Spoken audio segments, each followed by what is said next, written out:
Good afternoon. Thanks to everyone for hanging around. I know I'm already out of time, so I'll try not to keep you much longer. Just also like to thank our hosts for all the hospitality today. I did enjoy the little bacon rolls. I'm mainly going to be talking about our annual industry review, which some of you have probably picked up because there were a few available in the foyer throughout today. So just quickly, who Fuel Cell today is. We've been around for 10 years now, and we are a small team of 3 people, fully funded by UK chemical company Johnson Matthey. And they allow us to give away our information for free, which is something people tend to like. So we do analysis and run a website, fuelcelltoday.com, and provide news and all the information through that internet hub. So the book I'm going to talk about today is our industry review, which looks at the worldwide fuel cell industry and basically slices it up a number of ways. We look at the number of fuel cells that ship, and we look at the megawatts that those fuel cells generate, and we'll divvy that up by different application types, regions of the world, and also the different fuel cells which are on the market. And you've heard about virtually all of those fuel cell types today, I think, apart from direct methanol. So you've had a good range of technologies. You've also heard about stuff that's going on in Korea and throughout Europe and the US. And I'll touch on a few of those. You'll probably see some photos you recognize, so I can skip along, which is good. And I'll start, I believe, with the numbers by application. So from 2010 to 2011, we saw growth of around 40%. And so you can understand that the markets people have been talking about today that they're selling their fuel cells into now are real and they are growing. So if we looked to this year, we're expecting a little uptick, and I'll explain why that is shortly. Predominantly the portable sector has been mainly supplied by auxiliary power units. But we have seen this year 3 companies launch consumer electronics chargers. And you can see photos of them there. The green one is the PowerTrek by MyFC, a Swedish company. The one in the hand is Horizon's Minipack. And the white one there connected to an iPhone is a Japanese model by a company called Aquaferry. So we're expecting some good sales of these units, which are used for sort of off-grid power. There'll be some early adopters that'll buy these, and they work quite well. In the other portable markets that you can see there are the APUs I spoke about. There's one in the middle. They're used to provide hoteling for trucks, for camper vans. The military are interested in portable power. They obviously don't always have the ability to plug into the grid. And the ultimate for the consumer electronics market would be integration. And we're seeing quite a bit of patent activity by companies like Apple and RIM. And so we're hopeful in the next few years the technology will develop to the stage where it can be integrated with these devices, and then the possibilities are endless. So if we look at the stationary system numbers, we've heard a bit about stationary systems today, and the large contributor in that market is a Japanese residential scheme that's been running for a number of years, known as Enerfarm. One of the speakers earlier touched upon a European almost equivalent scheme, which is launching the Enerfield, also looking at residential CHP systems. So while this market may be relatively new here, it's not new over in Japan, and they have been very, very popular. So you can see a few of the systems there, the Japanese ones at the top with the lady, some of the German systems, US systems from Clear Edge Power, and some Korean systems as well. They also have residential schemes running. So the last bit about the system numbers there by application just looks at transport, and that's been mainly dominated by materials handling, which is also something you've heard about today. These systems are replacing batteries in forklift trucks. To date, that's predominantly been in the USA, but those markets are looking to move further afield. So the other way we cut up system numbers is by region, and you can see that it's region of adoption, so it's where the fuel cells end up.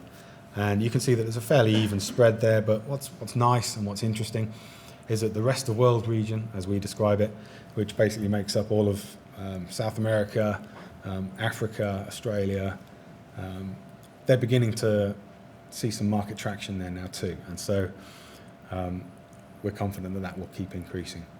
And then on the fuel cell type side of things, we're seeing less of a dominance by PEM fuel cells, which are the low temperature hydrogen fueled variants, and increasing numbers of solid oxide and molten carbonate fuel cells coming in there as well.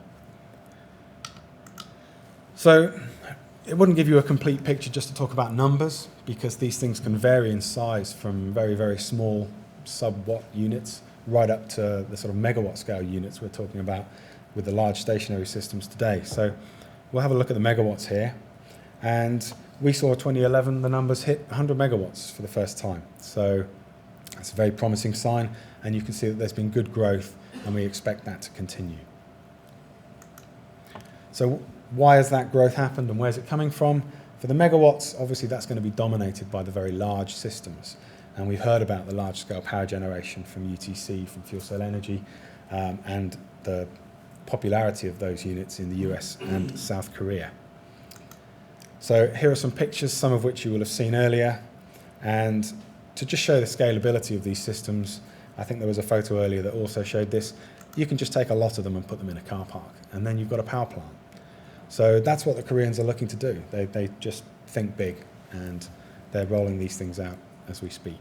The graph there on the right-hand side looks at the renewable portfolio standard, which was touched upon earlier, and that shows that currently 2% of power generation must come from new and renewable energies, and they want that to grow to 10% by 2022.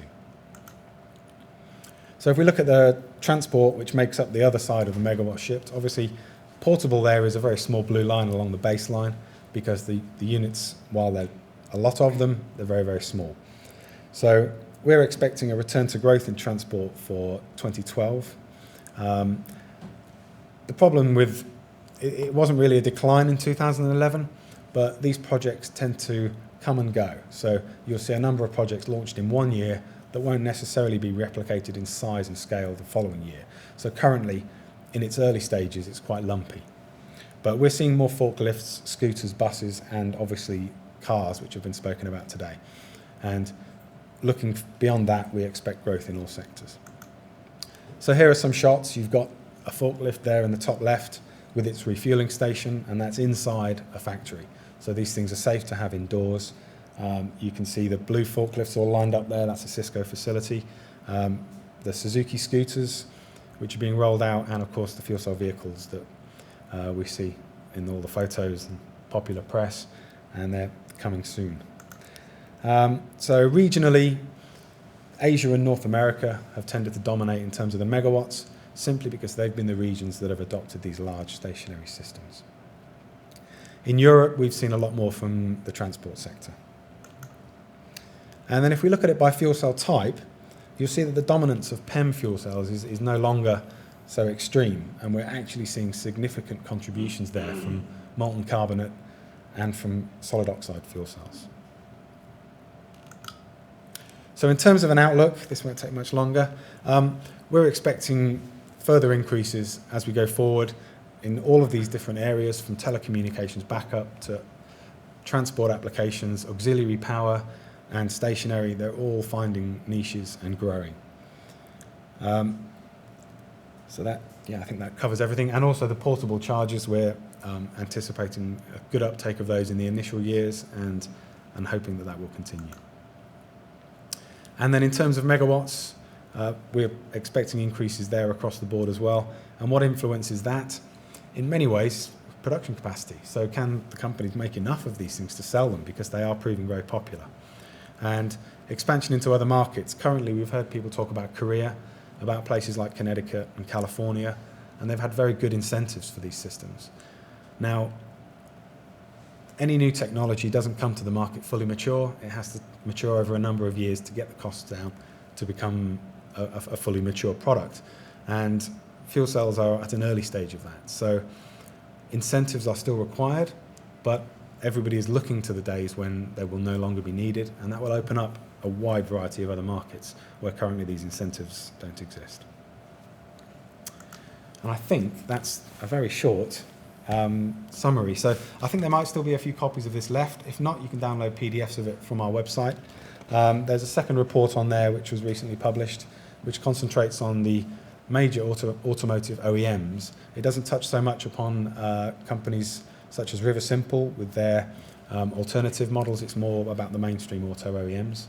And I would encourage you all, if you have time, as Anne said earlier, to go and kick the tyres of the fuel cell cars that are coming through the UK next week.